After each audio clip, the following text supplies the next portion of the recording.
Hi Pisces! This is Jav. Welcome po sa ating channel. Gamitin ang reading na ito bilang kabayin lamang. Kung naka-resonate kayo, comment now. Kung hindi kayo naka-resonate, ibigay niyo po sa iba kasi general reading po ito. This is for you, Pisces.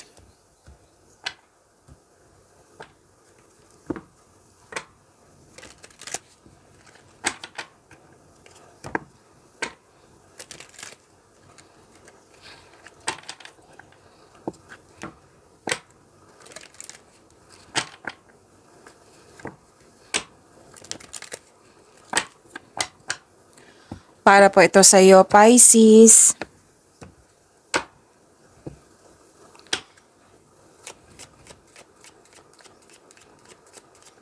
Maraming salamat po sa inyong patuloy na suporta at maraming salamat din po sa mga hindi nag-skip ng ads. Sa mga hindi pa nag-subscribe, subscribe na po kayo at click bell notification para malaman nyo na may bago tayong video. Para sa mga gusto magpa-reading, comment po kayo ng personal reading. Again, comment kayo ng personal reading and check my reply sa comment section.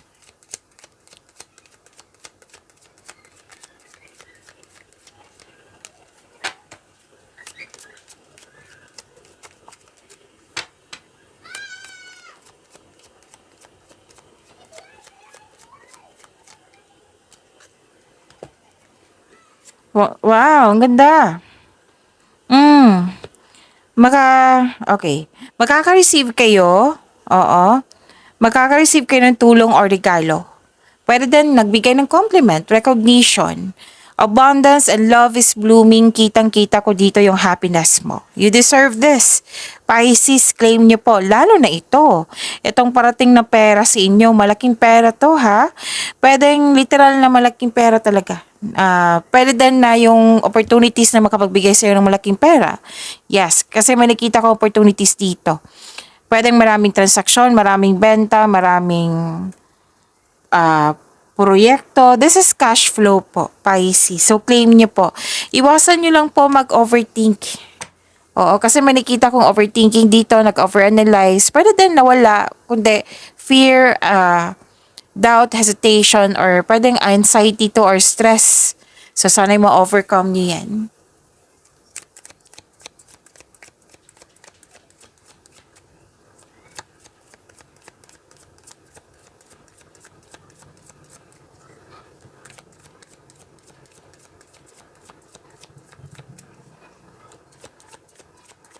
Energy po ni Pisces.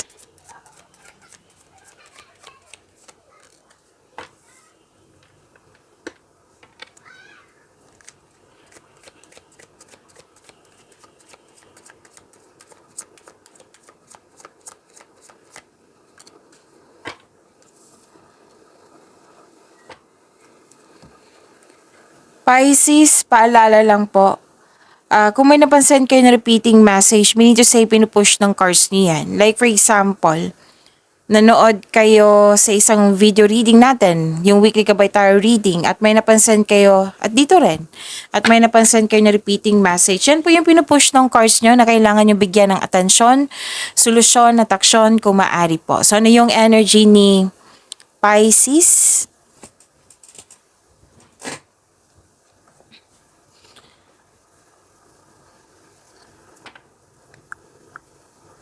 Okay, possibilities and daydreaming. Nagmuni-muni, contemplation po, naggumagawa ng plano. Nagmuni-muni kayo ngayon, nag-iisip ng mga plano, pangarap sa buhay. Actually, dalawang card po nagsabi dito. Nag-iisip kayo. Plano, oo.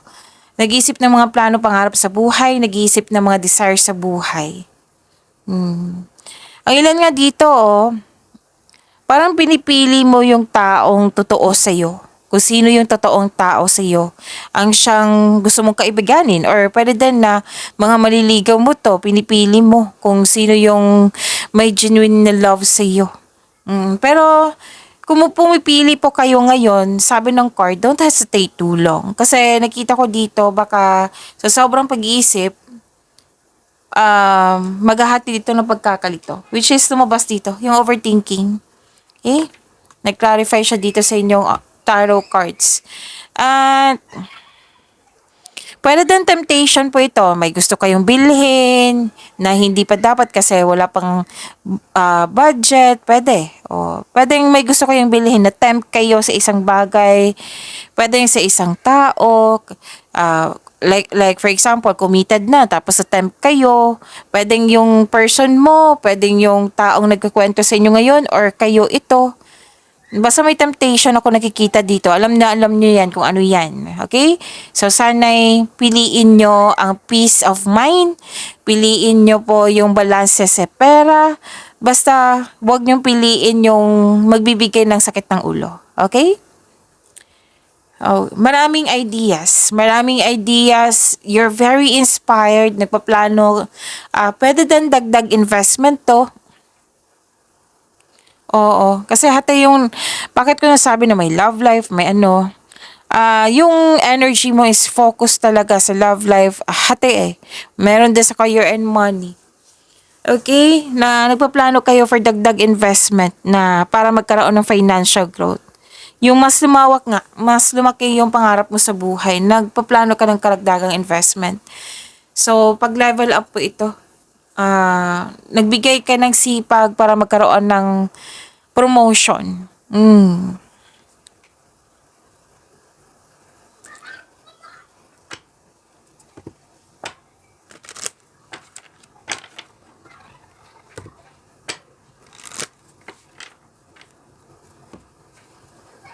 So, you are moving forward. You're embarking in a healing journey. Nagkaroon ng balansa, nagkaroon ng pagkakaisa. May paglalakbay, pwedeng pagpaalam, or may invitation na kailangan mong pumunta. May nakita rin akong relocation dito, travel sa ibang lugar, lipat work, lipat bahay ba, or pwede din bakasyon po ito. At ang ilan sa inyo, marami kang dalang hinanakit. Naghahanap ka ng solusyon sa inyong problema. So, sabi ng card dito, be patient, papunta ka na sa paroroonan mo. Pwedeng nag-decide ka dito na you're walking away from toxicity. Oo. Mismo kayo ang nag-decide. Ano to? Desisyon na may kasamang aksyon. Okay? Para magkaroon ng healing. Tama nga naman. So, pinili mo yung healing. So, this is good. Kasi nga, nag-decide ka na. Kasi hindi na nakakabuti sa'yo yung toxicity, right? Oo. So, mas pinili mo magkaroon ng healing. Pwede din nagbakasyon kayo. Oo, nagbakasyon kayo ngayon para makahinga.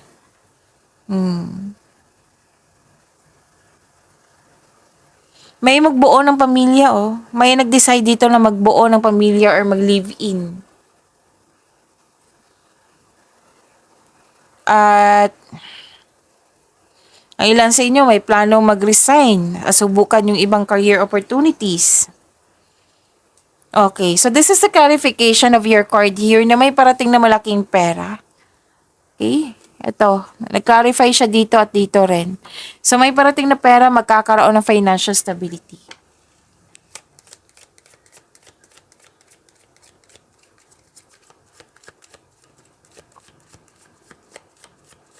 Spirits, guide, angels, archangels, guardian angels, message pa para kay Pisces.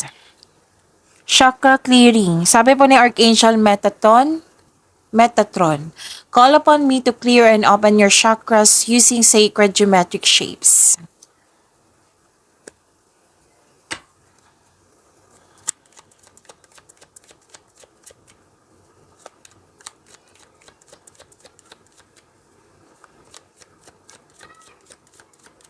Career and money po ni Pisces.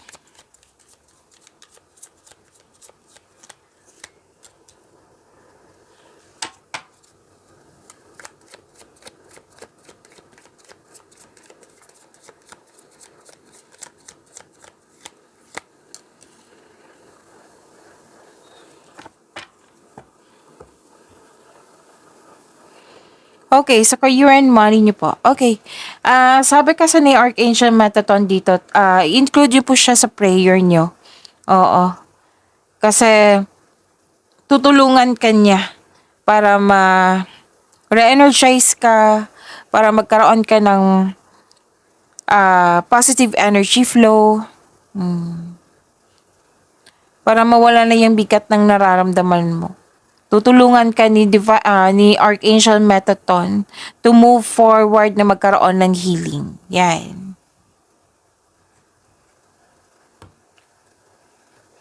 So sa career and money nyo po, Pisces, may partnership, may union, magkakaroon ng balanse.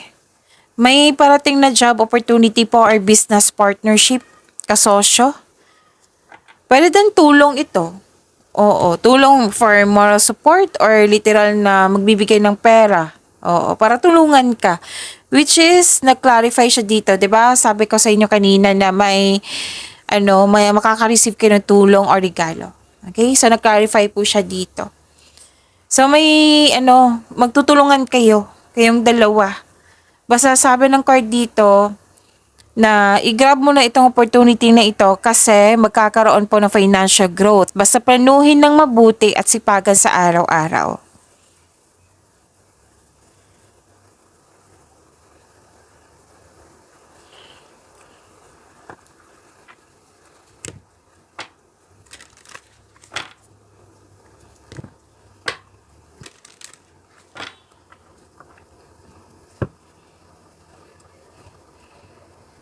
So, nagkaroon ng bagong insights and clarity kung paano pa i-improve yung kaperahan mo or project.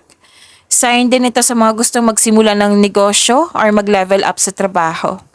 Nagkaroon ng determination, maraming ideas. Wow. So, this is repeating message. Maraming ideas na bibigyan mo ng aksyon para magkaroon ng maagang resulta. May importanteng pag-uusap dito or confrontation sa isang tao.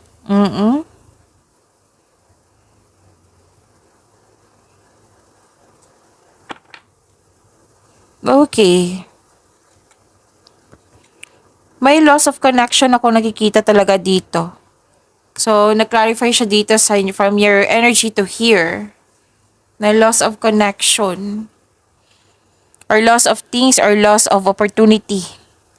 Pwedeng may away. Or hindi ka na comfortable dyan. Sabi ng card dito, you must process this kind of emotion. Mag-move forward kayo into a new direction.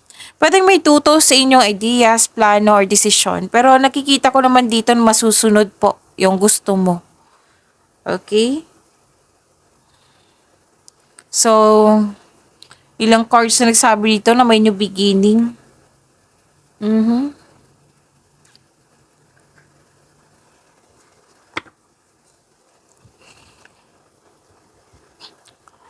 Repeating message to na may parating na job opportunity or new source of income. So, magkakaroon ng enhancement sa inyong kaperahan. So, wag palampasin. Pinupush talaga ng cards nyo.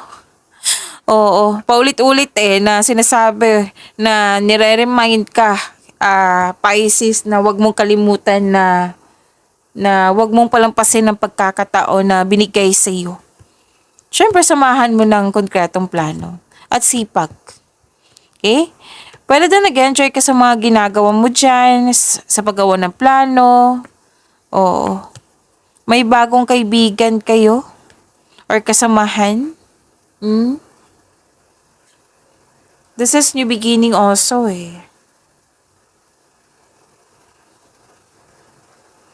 Okay. May celebration ako nakikita dito. May celebration ako nakikita dito and may ganap na celebration kasi nabuo or nakompleto na or tapos na yung mga ginagawa mo. Pwede din celebration sa achievement like birthday o pagtatapos ng proyekto. Yan.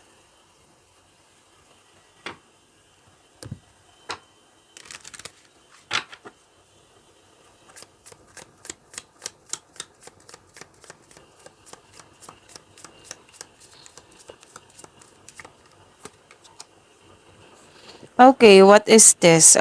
If you have an idea in mind, parati kasi lumalabas sa inyo na marami kang ideas.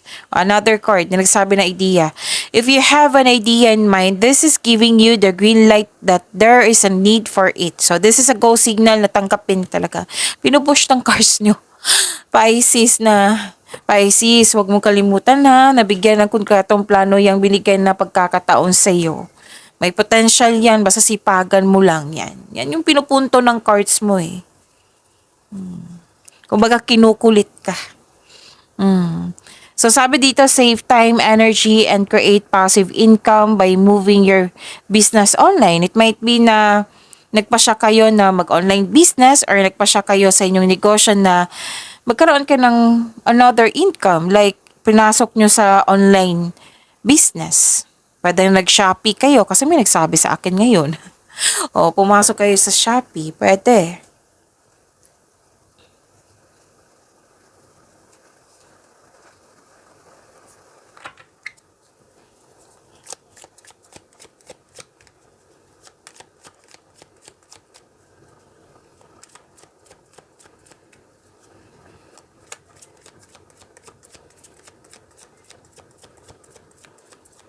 Love life, self-love, partnership, and romance si Pisces.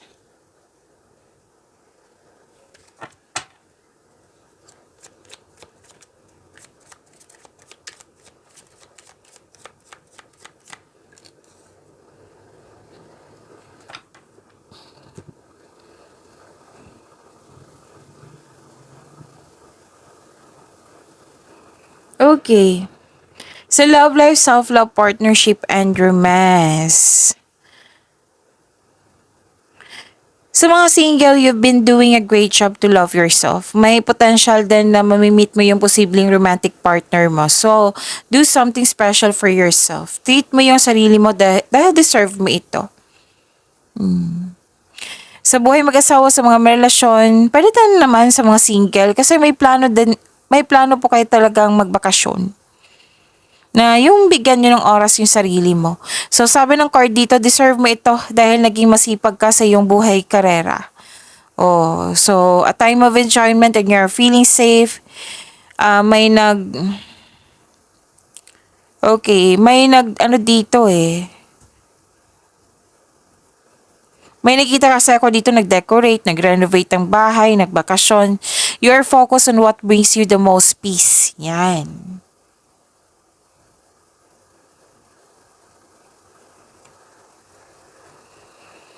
So, you're very inspired in action. Sa mga single, discard to kasi na huwag madaliin upang magkaroon ka ng karelasyon. Kailangan magkaroon kayo ng same vision po for the future upang sa gayoy, magkaroon kayo ng isang healthy relationship soon. Sa mga relasyon, you are moving fast in the relationship. Parang nagmamadali kayo dito. Like for example, kailangan may ganap ngayon. Bukas, another na naman. Oo. Example lang po iyan. Basta na you are parang nagmamadali, kailangan may ganap. Sabi ng card dito, make it sure na ang couple ay nagkaroon ng vision for the future. Mag-create kayo ng solid foundation at mag-establish kayo ng any plans before taking this relationship to the next level. Okay? Mag-create kayo ng para sa lahat, single ka man, may relasyon sa buhay mag-asawa, mag-create kayo ng konkretong plano. Okay? Ang sabi ng card dito, you have success in the face of difficulty.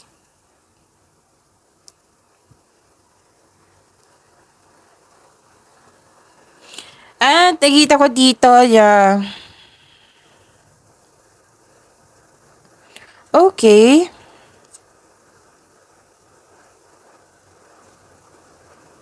May bagong simula dito eh. Magiging busy kayo. Nag-manifest kayo na magkaroon ng wonderful relationship. Whether single ka man, may relasyon sa buhay mag-asawa. Ang sabi ng card dito, your manifest will be granted soon. Pay attention kayo sa pagbalanse sa inyong emotion with your thoughts while remaining grounded and passionate. Okay? Para ma-attract mo yung green flag na tao. Okay? And please know that you are divinely guided. Actually, gusto mo mapag-isa dito. Naghahanap ka ng sagot sa inyong mga katanungan, solusyon sa inyong problema. Yan. So, parang perfect time sa iyo na maglaan ng oras sa sarili. Single ka man. Okay? Sa mga relasyon, sa buhay mag-asawa, pwedeng space to. Kasi gusto mo ng space para makapagpahinga, para makapag-isip. It might be pagod ka.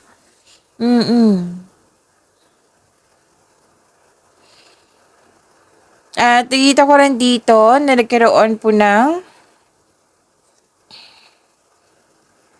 Okay. Matibay ang inyong relasyon. Maaring nag-date kayo after ng maslimot na di pagkakaunawaan. Sa mga single dito, hati to eh. May tao na gusto nyo mapag-isa, ayaw nyo magkaroon ng relasyon ng ilan, gusto nyo, handa na kayo pumasok sa buhay ng pag-ibig. So, naghati, okay? Hati yung nakikita ko dito na energy. And, nagkaroon ng hope and healing. Okay? You're healing from the past and feeling hopeful for the future. Yan. So, magtiwala po daw kayo sa dreams nyo. All your dreams are coming true, sabi po ng card. Oh, healing din. Oh, ito, kasabi ni Archangel Metatron, healing din to eh. So, healing din to. Healing din dito. Okay, so imagine yourself and your beloved surrounded by light. Feel your relationship being healed this very moment. Pag-imanin niyo po yung blessings na binigay sa inyo, Pisces. See you tomorrow. Maraming salamat po.